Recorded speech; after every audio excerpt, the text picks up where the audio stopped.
دیکھیں وہ جو مختلف واقعات نوجوان ملوث ہیں، ضرورت یہ ہے کہ ہم نوجوانوں کی تربیت کی کوشش کریں. نوجوان ایسٹ بھی ہے، لیکن اگر ان کو تعلیم سے، تربیت سے، تحمل سے، برداشت سے، ٹالرنس سے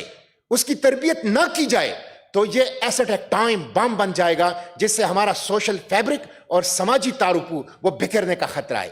آپ کے 22 کروڑ میں سے 14 کروڑ نوجوان ہیں. یہ ان کی تربیت، ان کو تحمل، ان کو قانون اور آئین کا پابند بنانا اور ان کو ٹالرنس کی نفسیات دینا، یہ میں سمجھتا ہوں تعلیمی اداروں کا بھی، میں سمجھ رہا ہوں مسئلے میں، یہ تعلیمی اداروں کا بھی، میڈیا کا بھی، حکومت کا بھی، علماء کا بھی، بار رومز کا بھی، مساجد کا بھی، مدارس کا بھی، اور تمام پلیٹ فارم کی کلیکٹیو رسپانسبلٹی ہے کہ وہ یہ رسپانسبلٹی ادا کریں، نوجوانوں کی تربیت کریں. تیسری تجویز میری یہ ہے کہ پیغام پاکستان کی دستاویز بہت اہم دستاویز ہے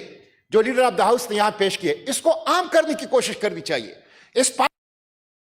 ہونی چاہیے، میڈیا کے اوپر اس کے اوپر ڈیبیٹ ہونی چاہیے، اسے تعلیمی اداروں کے اندر پھیلانے کی ضرورت ہے، مختلف حلقوں کے ذریعے سے عوام تک اس کو پہنچانے کی ضرورت ہے، جس میں پاکستان کے تمام مکاتب فکر کے علماء اور پاکستان کے تمام بورڈز نے متفقہ طور پر یہ کہا ہے کہ کسی شخص کو یہ اختیار نہیں دیا جا سکتا کہ وہ قانون ہاتھ میں لے کر خود ہی تفتیش کرے، خود ہی جرم کا تعین کرے، خود ہی سزا دے اور خود ہی عدالتوں اور حکومت کا اختیار ہاتھ میں لے لے. یہ بہت اہم دستاویز ہے جس پہ تمام مکاتب فکر کے علماء اور تمام جو بورڈز ہیں وہ متفق ہیں. اس کو معاشرے تک پھیلانے کی ضرورت ہے. مسٹر چیئرمین، اور تجویز میری یہ ہے سیکنڈ لاسٹ کہ دیکھیں یہ جو واقعہ ہوا، کرک کا واقعہ ہوا، مندر جلایا گیا، چارسدہ میں گزشتہ دنوں پولیس اسٹیشن جلائے گئے،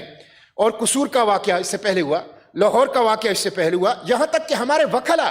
یہ جو رضا صاحب نے کہا، یہ جو انتہا پسندی کی نفسیات ہے یہ محدود نہیں ہے کسی گروہ تک. ہمارے وکلا بھی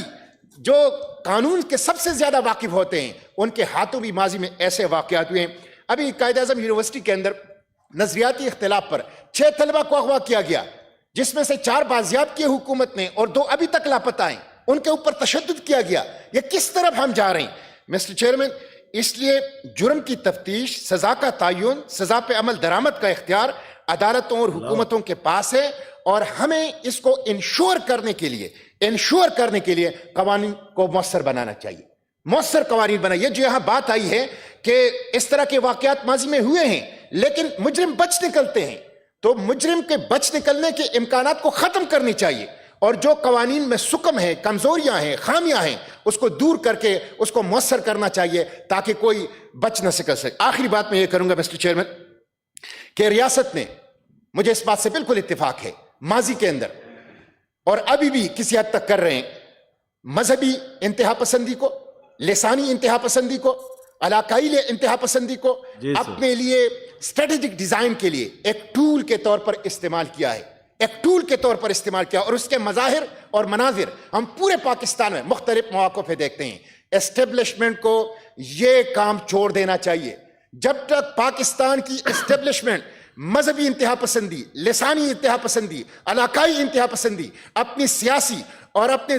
دیگر اسٹریٹجک ڈیزائن کے لیے ایک ٹول کے طور پر استعمال کرنا نہیں چھوڑیں گے، پاکستان سے انتہا پسندی اور دہشت گردی اور اس طرح کے واقعات کا خاتمہ نہیں ہو سکتا. تو میں اس پہ آپ کا شکریہ ادا کرتا ہوں کہ آج کا دن آپ نے اس کے لیے رکھا. میں نے خود اس کے اوپر ایک ریزولوشن سبمٹ کی ہے